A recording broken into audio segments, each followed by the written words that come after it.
धर्मगुरु मौलाना सैफ अब्बास साहब इस वक्त मौजूद हैं। सैफ साहब, स्वागत आपका। मैं आपसे जानना चाहता हूं कि जिस तरह की ताज़ा सूरत हाल इस वक्त मिडिल ईस्ट और वेस्ट एशिया में बने हुए हैं, आप लोग क्या इसके मायने में ओपिनियन रखते हैं कि क्या ये संघर्ष और बढ़ेगा? और ईरान ने जो कल अटैक किया है, इससे क्या लगता है कि अब माहौल ज़्यादा गंभीर हो गया है और हम एक बहुत बड़ी जंग के मुहाने पर कई मुल्क आकर खड़े हो गए हैं?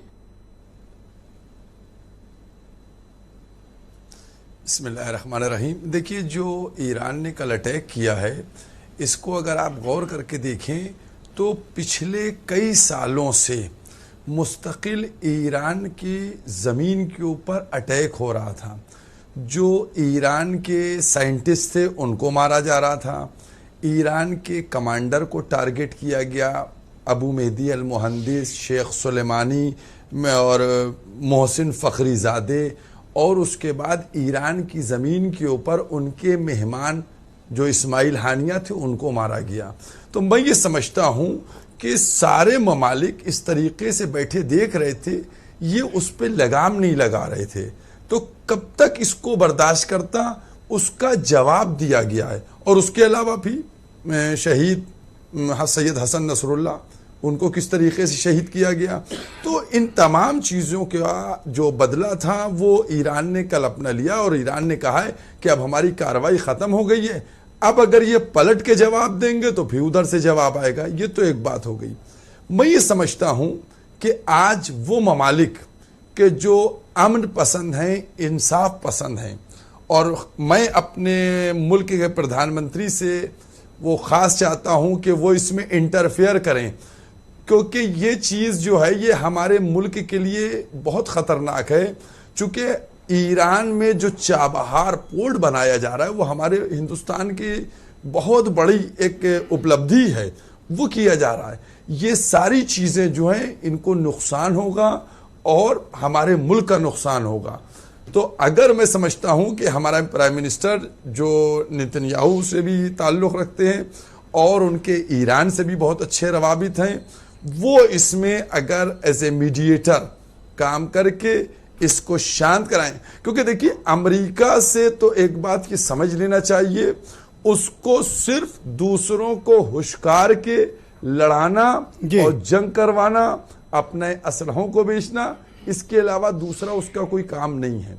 आप देख रहे हैं यूक्रेन में क्या हो रहा है, रशिया से क्या हो रहा है। आप ये कहना चाहते हो कि ईरान को उकसाया गया और इस उकसाए जाने का रिटेलिएशन करते हुए कल रात 200 बैलिस्टिक और क्रूज मिसाइलें छोड़ी गई, ये रिटेलिएशन में है? आपका ये मानना इन्हें उकसाया गया इसलिए ऐसा किया? मैंने आपको सामने मिसालें पेश की हैं कि पर सर वो तो एक, पर उसको कभी ओन नहीं किया इजराइल डिफेंस फोर्स या गवर्नमेंट ऑफ इजराइल ने कि वो कार्रवाई उन्होंने की। ये तो कल रात जो भी ईरान ने किया, it's a declaration of war. नहीं, तो मैंने कहा नहीं कि किसके, अभी इस सीरिया के अंदर जो ईरान की एम्बेसी थी उसके ऊपर इजराइल ने बमबारी की, जिसका जवाब ईरान ने 13 अप्रैल को दिया था, और 13 अप्रैल पे भी इसराइल पे हमला किया गया था ईरान की तरफ से, क्योंकि ये मुसलसल इस तरीके की हरकतें कर रहा है। मैं तो इसीलिए रिकॉर्ड के साथ बता रहा हूं ना कि इन्होंने, और कुछ नाम मेरे जहन में नहीं है, इन्होंने मुसलसल कई तो आप इस हक में हैं कि it's a declaration of war, रोका नहीं जा रहा। ईरान ने युद्ध का ऐलान कर दिया, आप भी इस हक में हैं कि ये वॉर हो जानी चाहिए? नहीं, ईरान ने युद्ध का ऐलान नहीं किया। ईरान के जो, सर, आप किसी के घर 200 मिसाइलें मारते हो, उन्होंने ये डिक्लेरेशन ऑफ वॉर नहीं है तो क्या है? हाँ, अब उसका जवाब तो सुनिए आप। उन्होंने एक हमला करके, भाई उन्होंने हमला करके अब कहा अब बस, अब अगर तुम मारोगे तो भी मारेंगे। अब यहां पर एक चीज ये देखने वाली है कि आप बताइए, आपके घर पे मेहमान आए और उसको कोई मार दे आके, तो किसकी जिम्मेदारी है? उनके मेजर को कासिम सुलेमानी को टारगेट कर दिया गया, अबू मेहदी अल मुहंदिस को टारगेट कर दिया, ये सब जर्नल मारे जा रहे हैं उनके, तो कब तक आदमी तो बर्दाश्त मौलाना करेगा? साहब, जिसने आपके घर पे अब 200 नरसंहार मारे, किया 250 हो, मारे। आपके लोगों का मर्डर किया, उसको मैं मेहमान क्यों बनाऊंगा? मुझे नहीं बनाना चाहिए। नहीं, मर्डर का किया है? बिल्कुल मर्डर नहीं किया है उन्होंने। भाई, मर्डर हमास नहीं पर किया क्या है। आरोप भाई, थे? जब आप, मैं कह रहा हूं कि कासिम सुलेमानी, सुनिए अब बता रहा हूं, एक सेकंड होल्ड कीजिएगा।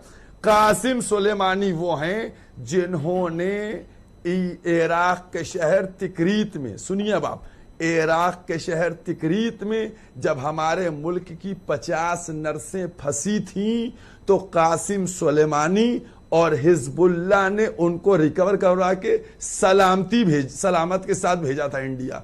ये लोग हैं, मैं इन्होंने भारत के हमेशा साथ ताल्लुकात की इंसानियत को बचाने की मौलाना बात साहब की है। चर्चा नहीं कर रहा।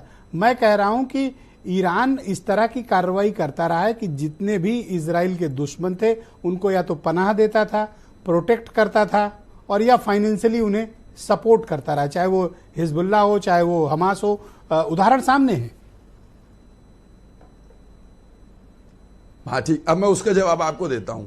आप, ऐसा है, मैंने आपके पास वैसे मैंने भिजवा दिया था कि जो इंटरनेशनल कोर्ट ऑफ जस्टिस का ओपिनियन है 19 जुलाई 2024 का आप तक पहुंचा या नहीं पहुंचा, 5 पेज का है। इसको आप पहले दिखवा लीजिए, और मैं समझता हूं कि उसका, मैंने इसीलिए कहा था कि वो आप तक पहुंच जाए, तब पता चलेगा कि इजराइल जो है वो है क्या। मैंने आपको रेफरेंस दिया है 19 जुलाई 2024 को इंटरनेशनल कोर्ट ऑफ जस्टिस ने अपनी, यूनाइटेड नेशन ने इजराइल के सिलसिले में ओपिनियन सर, मुझे तो इस बात का गम है कि जो कुछ भी 7 अक्टूबर 2023 में हुआ, और जो अब तक 40,000 फलस्तीनी लोग मारे जा चुके हैं सर, ये बहुत बड़ी अपने आप में त्रासदी है। बच्चों नहीं, बिल्कुल नहीं, मानवता नष्ट हो रही है सर। हमें सबके बारे में बिल्कुल सही आप कह रहे हैं कि इस्लाम ने किसी भी एक की जान लेने की परमिशन नहीं दी है, लेकिन इस बात को गौर करने की जरूरत है ना कि किस तरीके क्या से पीसफुल टॉक के जरिए निपटाया नहीं जा सकता था? ये 7 अक्टूबर 2023 का ऑपरेशन करके हमास ने बहुत बड़ी भूल कर दी, जिसका कारण है कि आज इजराइल बेकाबू है।